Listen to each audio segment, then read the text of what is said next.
भगवान को किसी चढ़ावे की जरूरत है? आइए आपको एक छोटी सी कहानी के माध्यम से बताता हूँ। यह काफी पुरानी बात है। एक सेठ के पास एक व्यक्ति काम करता था। सेठ उस व्यक्ति पर बहुत विश्वास करता था। जो भी जरूरी काम हो सेठ हमेशा उसी व्यक्ति से कहता था। वो व्यक्ति भगवान का बहुत बड़ा भक्त था। वह सदा भगवान के चिंतन, भजन, कीर्तन, स्मरण, सत्संग आदि का लाभ लेता रहता था। एक दिन उसने सेठ से श्री जगन्नाथ धाम यात्रा करने के लिए कुछ ही दिन की छुट्टी मांगी। सेठ ने उसे छुट्टी देते हुए कहा, भाई मैं तो हूँ सांसारिक आदमी, हमेशा व्यापार के काम में व्यस्त रहता हूँ, जिसके कारण कभी तीर्थ गमन का लाभ नहीं ले पाता। तुम जा ही रहे हो तो यह लो, 100 रुपए मेरी ओर से श्री जगन्नाथ प्रभु के चरणों में समर्पित कर देना। भक्त सेठ से 100 रुपए लेकर श्री जगन्नाथ धाम यात्रा पर निकल गया। कुछ दिन की पैदल यात्रा करने के बाद वह श्री जगन्नाथपुरी पहुंचा।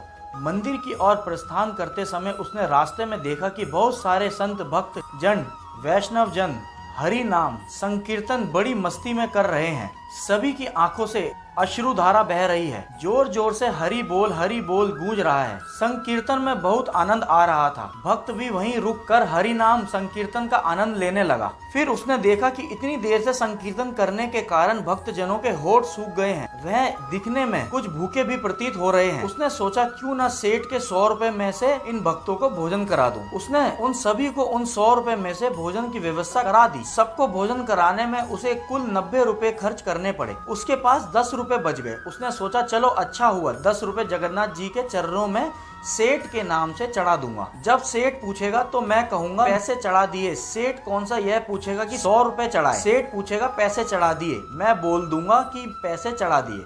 झूठ भी नहीं होगा और काम भी हो जाएगा। भक्त ने श्री जगन्नाथ जी के दर्शनों के लिए मंदिर में प्रवेश किया। श्री जगन्नाथ जी की छवि को निहारते हुए अपने हृदय में उनको विराजमान कराया। अतः अंत में उसने सेठ के 10 रुपए श्री जगन्नाथ जी के चरणों में चढ़ाए और बोला, यह 10 रुपए सेठ ने भेजे हैं। उसी रात सेठ के पास स्वप्न में श्री जगन्नाथ जी आए, आशीर्वाद दिया और बोले, सेठ तुम्हारे 90 रुपए मुझे मिल गए हैं। यह कहकर श्री जगन्नाथ जी अंतर्ध्यान हो गए।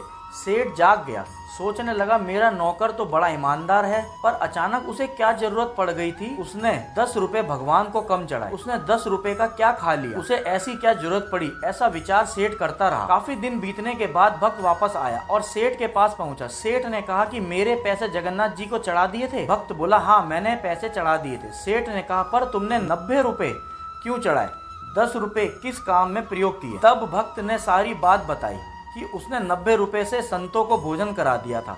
ठाकुर जी को सिर्फ 10 रुपए चढ़ाए थे। सेठ सारी बात समझ गया, बड़ा खुश हुआ, भक्त के चरणों में गिर पड़ा और बोला, आप धन्य हो, आपकी वजह से मुझे श्री जगन्नाथ जी के दर्शन यहीं बैठे बैठे हो गए।